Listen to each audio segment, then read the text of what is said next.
The Kerala story 2023 की भारतीय हिंदी भाषा की ड्रामा फिल्म है जो सुदीप्तो सेन द्वारा निर्देशित और विपुल अमृतलाल शाह द्वारा निर्मित है। इसमें अदा शर्मा, योगिता बिहानी, सोनिया बलानी और सिद्धि इदनानी है। कथानक केरल की महिलाओं के एक समूह की कहानी है जिन्हें इस्लाम में परिवर्तित होने और इस्लामिक स्टेट में शामिल होने के लिए मजबूर किया जाता है। एक सच्ची कहानी के रूप में प्रचारित ये फिल्म लव जिहाद के हिंदुत्व षड्यंत्र सिद्धांत पर आधारित है और झूठा दावा किया गया है कि केरल की हजारों हिंदू महिलाओं को इस्लाम में परिवर्तित कर दिया गया है और इस्लामी में भर्ती किया गया है। राज्य द केरल स्टोरी 5 मई 2023 को सिनेमाघरों में रिलीज हुई थी। दुनिया भर में 303.97 करोड़ रुपए $38 मिलियन की कमाई के साथ ये 2023 की 5वीं सबसे ज्यादा कमाई करने वाली हिंदी फिल्म बन गई।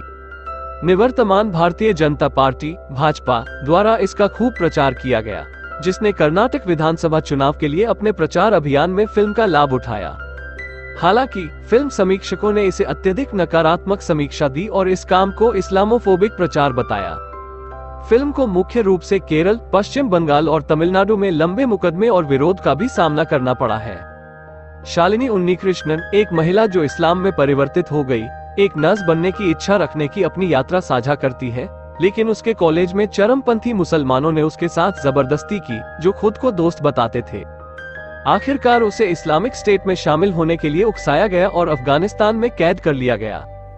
फिल्म का निर्माण विपुल अमृतलाल शाह ने किया था, जो फिल्म के क्रिएटिव डायरेक्टर भी हैं। ये 5 मई 2023 को सिनेमाघरों में रिलीज हुई थी। फिल्म के डिजिटल स्ट्रीमिंग अधिकार ZEE5 द्वारा खरीदे गए थे। अपनी घरेलू रिलीज से पहले फिल्म CBFC जांच से गुजरी और कई अनुरोधित परिवर्तनों के बाद इसे केवल वयस्कों का वर्गीकरण प्राप्त हुआ। टीजर 3 नवंबर 2022 को जारी किया गया, जिसमें एक हिंदू मलयाली नर्स फातिमा बा का किरदार है, जो अफगान जेल में बंद होने से पहले इस्लाम में परिवर्तित हो गई थी और इस्लामिक स्टेट में शामिल हो गई थी। उसने दावा किया कि वह हिंदू और ईसाई समुदायों की 32,000 लड़कियों में से एक है जो केरल से लापता है और उन्हें इस्लाम में परिवर्तित करने के बाद इस्लामिक स्टेट में भर्ती किया गया है। फिल्म के निर्देशक सेन वर्षों से ऐसे दावे करते रहे हैं। 2018 में उन्होंने केरल को एक इस्लामिक राज्य बनाने की अंतर्राष्ट्रीय साजिश के हिस्से के रूप में 32,000 हिंदू और ईसाई लड़कियों के इस्लाम में अनैच्छिक सामूहिक धर्मांतरण का दावा करते हुए एक वृत्तचित्र का निर्देशन किया था। जबकि फिल्म में चित्रित घटनाएं केरल की 3 महिलाओं अर्थात निमिषा नायर, सोनिया सेबेस्टियन और मैरीन जेकब के खातों पर आधारित हैं, जिन्होंने इस्लाम धर्म अपना लिया और 2016 के बीच इस्लामिक स्टेट में शामिल होने के लिए अपने अपने पतियों के साथ अफगानिस्तान की यात्रा की। और 2018 में फिल्म में दावा किए गए आंकड़े बेहद गलत हैं, जो गलत अनुवाद, गलत उद्धरण और असंबंधित आंकड़ों की गलत बयानी पर आधारित है। पूरे देश से 100-200 से अधिक भारतीय इस समूह में शामिल नहीं हुए हैं, जिनमें केरल के लोगों की संख्या 1/4 से भी कम है। फिल्म में दिखाए गए आंकड़े इस्लामिक स्टेट की पूरी ताकत से भी अधिक है। बाद में मुकदमे के जवाब में फिल्म निर्माताओं ने टीजर सहित सभी प्रचार सामग्री हटा दी, जिसमें गलत आंकड़े थे। हालांकि फिल्म ने दावों को कई बार दोहराया और एक बार तो इसे 50,000 तक भी बढ़ा दिया। आगे की मुकदमेबाजी के जवाब में सेन ने स्वीकार किया कि फिल्म में सभी आंकड़े अप्रामाणिक हैं और यह फिल्म वास्तविक जीवन की घटनाओं का एक काल्पनिक चित्रण थी। सत्ताधारी दल द्वारा प्रचार।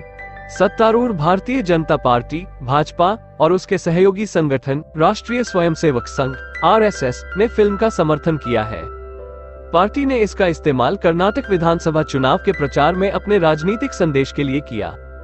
प्रधानमंत्री नरेंद्र मोदी ने कर्नाटक में एक चुनावी रैली में फिल्म का समर्थन किया, दावा किया कि इसने एक साजिश का पर्दाफाश किया है और भारतीय राष्ट्रीय कांग्रेस, जिसने फिल्म का विरोध किया, पर आतंकवाद का समर्थन करने का आरोप लगाया। भाजपा अध्यक्ष JP नड्डा ने फिल्म की विशेष स्क्रीनिंग की और युवा हिंदू लड़कियों को इसे अपने साथ देखने के लिए आमंत्रित किया। फिल्म को मध्य प्रदेश के साथ साथ उत्तर प्रदेश में भी कर मुक्त कर दिया गया था। दोनों राज्यों में बीजेपी की सरकारें हैं। RSS के आधिकारिक मुखपत्र ऑर्गेनाइजर ने फिल्म को खतरनाक सच बताया। राजनीतिक विरोध। केरल में भारतीय कम्युनिस्ट पार्टी, मार्क्सवादी और भारतीय राष्ट्रीय कांग्रेस, जो आजादी के बाद से राज्य पर शासन करने वाली एकमात्र 2 पार्टियां हैं, ने संघ परिवार के एजेंडे के अनुरूप सांप्रदायिक गलत सूचना फैलाने के लिए फिल्म पर आपत्ति जताई है। तमिलनाडु में नाम तमिलकाची NTK और कई मुस्लिम राजनीतिक संगठनों द्वारा विरोध प्रदर्शन किया गया। जनता का विरोध। फिल्म ने केरल और तमिलनाडु में सार्वजनिक विरोध को आकर्षित किया है। तमिलनाडु में इसका प्रदर्शन खराब रहा, जिससे जाहिर तौर पर तमिलनाडु मल्टीप्लेक्स एसोसिएशन को आगे की स्क्रीनिंग रोकने के लिए मजबूर होना पड़ा। हालांकि फिल्म निर्माता दावों पर विवाद करते हैं और राजनीतिक सेंसरशिप का आरोप लगाते हैं। फिल्म का केरल में भी ऐसा ही हश्र हुआ। प्रतिबंध और मुकदमेबाजी रिहाई की पूर्व संध्या पर मद्रास उच्च न्यायालय, केरल उच्च न्यायालय और भारत के सर्वोच्च न्यायालय में कई याचिकाएं दायर की गईं, जिसमें सांप्रदायिक वैमनस्य को बढ़ावा देने के आधार पर प्रतिबंध लगाने की मांग की गई। याचिकाओं को या तो सुनवाई के लिए अस्वीकार कर दिया गया या अदालतों द्वारा खारिज कर दिया गया। हालांकि फिल्म निर्माताओं को टीजर सहित सभी प्रचार सामग्री को हटाने के लिए कहा गया था, जिसमें दावा किया गया था कि 32,000 लड़कियों ने इस्लाम अपना लिया है और वास्तविक जीवन में इस्लामिक स्टेट में शामिल हो गई है।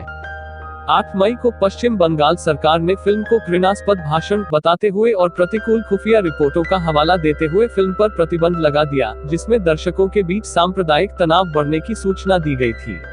फिल्म निर्माताओं ने इस फैसले को सुप्रीम कोर्ट में चुनौती दी और प्रतिबंध पर रोक लगा दी गई। हालांकि फिल्म निर्माताओं को 2 अस्वीकरणों को स्वीकार करना पड़ा कि फिल्म में आंकड़े अप्रामाणिक थे और यह फिल्म वास्तविक जीवन की घटनाओं का काल्पनिक चित्रण थी।